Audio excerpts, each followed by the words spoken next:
Bharatiya Janata party को कोई फायदा होगा या ऐसे ही सब कोई मतलब नहीं निकला ये सब करने का? नहीं सर, कोई फायदा नहीं होगा भारतीय जनता पार्टी को क्योंकि वो इस तरीके से फंसी हुई है। उनको समझ में नहीं आ रहा है कि इससे बाहर कैसे निकला जाए। और वो उनके लोग नाराज हो गए हैं, उनकी सहयोगी पार्टियां नाराज हो गई है। अभी अजीत दादा का क्या होता है, शिंदे का क्या होता है, शिंदे के साथी जो विधायक गए थे उनका क्या होता है, बहुत बड़ा कश्मकश है, बहुत बड़ी। और वो सब लोगों को मालूम, पुराना इतिहास भी मालूम है। जो भुजबल साहब के साथ में गए सभी हार गए करीब करीब, नारायण राव राणे के साथ में गए सभी हार गए करीब करीब, एक हाथ दूसरा छोड़ के। तो इसीलिए यही हाल शिंदे जी का होने वाला है, यही हाल पवार जी के मामले में भी थोड़ा कम होगा, मगर यही हाल होने वाला है। और इसलिए बीजेपी वाला जो ओरिजिनल पुराना कार्यकर्ता है, जिसने 25 साल, जिनकी एक एक दो दो पीढ़ियां संघ के सेवा में ये हो गई, समझ लीजिए बर्बादी हो गई समझ लीजिए अभी, या जिन्होंने बीजेपी को बढ़ाने के लिए भूखा प्यासा रह के घर घर जाके बीजेपी को बढ़ाया, उन सब लोगों के आज हालात क्या है कि उनके लिए शतरंजी बिछा वाला अभियान रह गया है। और कोई मिनिस्टर वगैरह उनको कोई सुनता भी नहीं, उनकी कोई बात नहीं, आरएसएस के लोगों की भी कोई सुनता नहीं है। ऐसे हालात में अब ये बड़ा ये सब तिकड़मबाजी करते हैं और ये सब हो रहा है ना। तो मेरा जहां तक मुझे अंदाजा है, तो ये ना फडणवीस जी को असल में मालूम है, वो दिल्ली से हो रहा है, जो कुछ हो रहा है दिल्ली से हो रहा है। और ये मोदी शाह जी जो है इस तरीके से अब बौखला गए हैं, वो घबरा गए हैं कि कैसे इससे बाहर कैसा निकले। तो इसीलिए वो तो समझते हैं कि इसको तोड़ दो, उसका घर तोड़ दो। अरे भाई, घर तोड़ सकते हो तुम, परिवार लोगों को तो नहीं मरवा सकते नहीं, इतने सारे लोगों को। वोटर तो वही रहेगा ना। ठीक है कि उनका बहुत अच्छा मकान होगा तो वो कहीं टेंट में जाके रहेगा, मगर वोटर तो वही है। वोटरों को कम नहीं कर सकता, बल्कि इन लोगों के बारे में नफरत सी पैदा हो जाती है लोगों के मन में। इतना बड़ा आक्रोश है। पहले उद्धव ठाकरे को हीरो बना दिया इन लोगों ने, इतने बड़े हीरो नहीं थे वो। मगर अब ये हो सकता है कि पहले कभी जितनी सीटें नहीं आई उनसे ज्यादा सीटें अभी हो सकती है उनकी। उद्धव ठाकरे को हीरो बना दिया, अब उन्होंने शरद पवार जी को फिर से राष्ट्रवादी को ये कर दिया। और जो गठबंधन है उनका, उनके लिए भी फायदे की बात हो सकती है,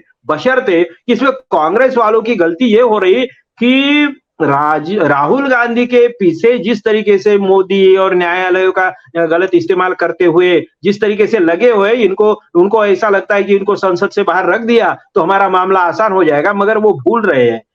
राहुल गांधी को बाहर रखने से कुछ नहीं होगा। वो संसद में आए तो भी हीरो है, संसद में नहीं आए तो भी वो बड़े नेता है। जितने बाहर रहेंगे उतनी कांग्रेस बड़ी हो जाएगी। ये इन लोगों को समझता नहीं है, क्योंकि इन लोगों ने हमेशा हथकंडे, कुछ ना कुछ हथकंडे इस्तेमाल करना, किसी को बदनाम करना, किसी के गाली गलौज करना, आग फैलाना, ये करना वो करना, दंगे फसाद, ये झूठ बोलना, ये सब बातें करते हुए वो यहाँ तक पहुंचे हैं। बर्बादी के बगैर इनके पास में कंस्ट्रक्टिव वर्क ऐसा कोई इतिहास भी नहीं, उनके पास में विजन भी नहीं है। संघ का मूल विचार ही विध्वंस का है। और ऐसे इसमें बीजेपी के हाथ में, बीजेपी की जिन लोगों के हाथ में आज मोदी और शाह के हाथ में है, तो उनको कुछ समझ में नहीं आ रहा है और वो किसी की सुनते नहीं है। कोई अगर समझाए तो भी सुनने के लिए तैयार नहीं। ऐसे इसमें वो जो मनमा भी जो आए, हमें नहीं तो तुम्हारा भी नहीं, ऐसा बर्बाद करने पे तुले हुए हैं। मगर इसका फायदा उनको होना नहीं है, बिगड़ता जा रहा है। और मैं बोलता हूं ना, इनको इसी तरीके से चलते रहे तो 50 सीटें भी महाराष्ट्र विधानसभा में बीजेपी को नहीं मिलेगी, ये हो सकता है।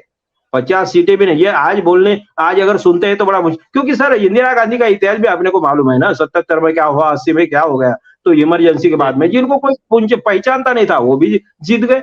शिवसेना का इतिहास, छगन भुजबल जैसे बड़े नेता, वो जब शिवसेना से निकले तो इतने बड़े हैं, सेकंड नंबर के नेता। शिवसेना बढ़ाने में महाराष्ट्र में बाळा साहब के बाद में, बाळा साहब का 80% हाथ होगा, तो उसमें 20% शेयर छगन भुजबल का था। मगर वो जब बाहर निकले ना और बाळा साहब ने तय किया कि मुझे कोई नेता की जरूरत नहीं, उनके खिलाफ एक मामूली कार्यकर्ता को खड़ा किया उन्होंने, मामूली कार्यकर्ता को, जिसका नाम बाळा नांदगावकर है। और उसने छगन भुजबल को ऐसा सफाया कर दिया कि उनको मुंबई छोड़ के भागना पड़ा सर, नासिक में। तो यही हश्र बीजेपी वालों का होने वाला है, शिंदे गुट का भी होने वाला है। और इसीलिए शिवसेना, वो जो नकली शिवसेना जो भी है, असली शिवसेना जो भी है, उनके हिसाब से, मतलब कानूनन हिसाब से तो उनको बोलना चाहिए। तो इसीलिए मुझे लगता है कि इनके हालत बहुत खराब है और ये इसका कुछ फायदा नहीं होगा। दिल्ली में झगड़े तो और होंगे और अजीत दादा किसी की सुनेंगे नहीं।